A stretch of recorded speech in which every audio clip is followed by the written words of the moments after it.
আজকে আমাদের সাথে আছেন অনিল মাহাতো জেঠু, আমাদের প্রণবানন্দ পল্লীতে বাড়ি, 89 বছর বয়স।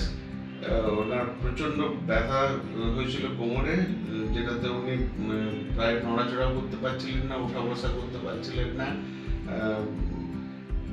এমন অবস্থা হয়েছিল বিছানার মধ্যে শুয়ে পাশ ফিরতেও পারছিলেন না।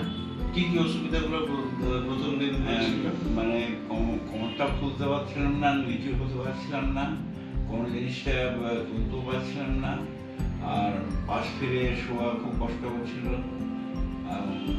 রাত্রির দিকে অনেক সময় মানে মানে টয়লেটে যাওয়ার প্রয়োজন হলো, মানে সে লোকের হেল্প নিয়ে যেতে হতো। উঠা যাচ্ছিল, চেয়ার থেকে বসে ওঠা করাচ্ছিল, বেড থেকে উঠতে পারছিলাম। আজকে 10 দিন থেকে কেমন লাগছে? এখন খুবই ভালো আছি আমি, আর কোনো ব্যথা আর কোনো ব্যথা নেই। হাঁটাটা দেখি একবার, হাঁটাটা। এবং আমি নিজেই এখন সবকিছু বিছানা থেকে উঠে সমস্ত কিছু করতে পারছি।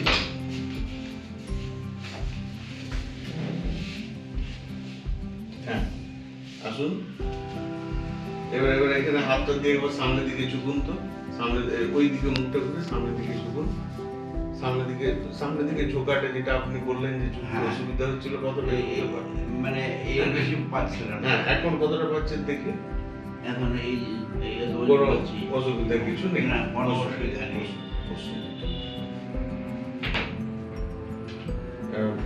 এই যারা এরকম বয়সে হঠাৎ করে যে বিয়ে হচ্ছে, এগুলো যে খুব মানে ভয়ঙ্কর চিন্তার এরকম একদমই না।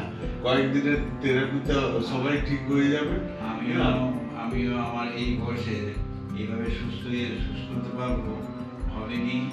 হিলিং চার্জের সৌজন্যে আমি খুব তাড়াতাড়ি সুস্থ হলাম, এবং আমি বয়োজ্যেষ্ঠদের বলবো যারা এরকম কষ্ট পাচ্ছে তারা যেন হিলিং চার্জের সাথে যোগাযোগ করেন।